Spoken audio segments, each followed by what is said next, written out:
বন্ধুরা সবাই এই ধরনের ভিডিওগুলো শেয়ার করবেন।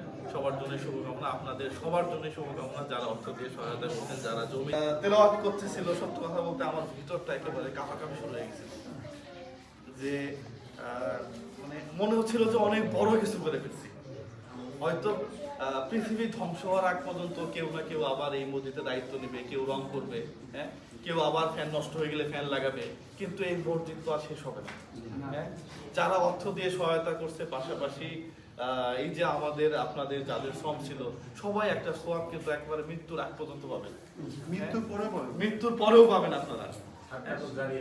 সানকাতুল জারিয়া। পাশাপাশি আমি একটা কথা ক্লিয়ার করি, আমরা মানুষ হয়ে আমরা শুধু চিন্তা করি যে কত টাকা আর কত খরচ হলো, এটা আমাদের মেন্টালিটি।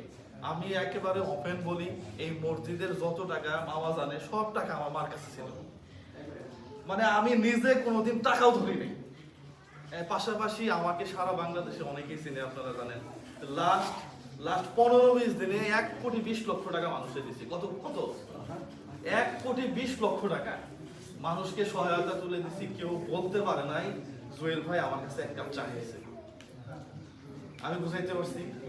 এরপরেও হয়তো অনেকেই অনেক কথা বলতে পারে, এগুলা আমার হিসাব আমি দেবো, এক কথাই শেষ। আমি কথা বুঝাইতে পারছি, আমার হিসাব আমি দেবো, উপরে যে আছে তার সাথে হবে আমার কথা। আমি ওইখানে বসেছিলাম আর আমার কাছে মনে হলো যে এই যে সোয়াবের জন্য করছে, এখানে যদি একটা টাকা 19-20 হয় তাহলে আমার পুরো সোয়াবটা ভেস্তে যাবে। হ্যাঁ, সেই কাফারা দেওয়ার জন্য, কাফারা তো বুঝে, সেই কাফারা দেওয়ার জন্য যদি 19-20 হয়েও থাকে, এর জন্য আমি একেবারে পার্সোনালি 1,00,000 টাকা এটা কাফারা হিসেবে দিয়ে দিলাম। আমি বুঝাইতে পারছি, কারণ আমি আমার সোয়াব কেন নষ্ট করবো, আমি বুঝাইতে পারি নাই। তো আমি হইতেছি ওই টাইপের লোক। যাই হোক, আপনারা সবাই ক্ষমা করবেন আমাকে যদি কোনো ভুল হয়ে থাকে। পাশাপাশি আমি 1,00,000 টাকা, হ্যাঁ, আমার আরো একজন শুভাকাঙ্ক্ষী আছে, সে 50,000 টাকা গতকালকে আমাকে পাঠিয়েছে, তার 50,000, তাহলে 1,50,000 টাকা। হ্যাঁ, আরো বিকাশে এই মসজিদ বাবদ আমাদের কাছে 30,570 টাকা আছে।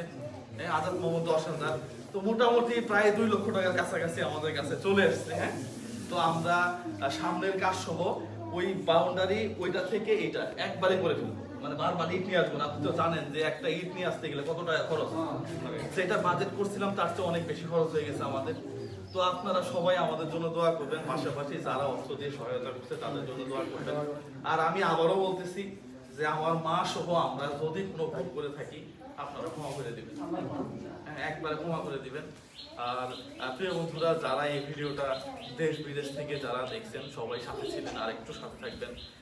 এই যে আজকে থেকে একটা সোয়াবের জায়গা শুরু হয়ে গেল, এখানে তেলাওয়াত হবে, এখানে কোরআনের ধ্বনি হবে।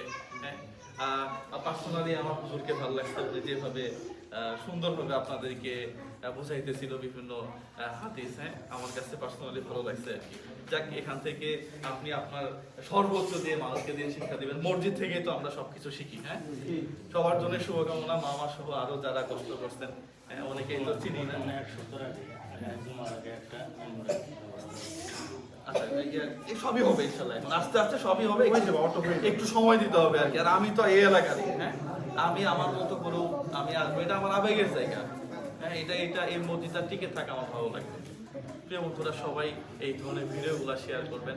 সবার জন্য শুভকামনা, আপনাদের সবার জন্য শুভকামনা যারা অর্থ দিয়ে সহায়তা করছেন, যারা জমি দিচ্ছেন, যে ভাইটা উনি একাই জমি দিচ্ছেন, তার জন্য শুভকামনা। উনি একজন ব্যবসায়ী করে থাকেন। আল্লাহ সবার দানকে কবুল করুন। আসসালামু আলাইকুম।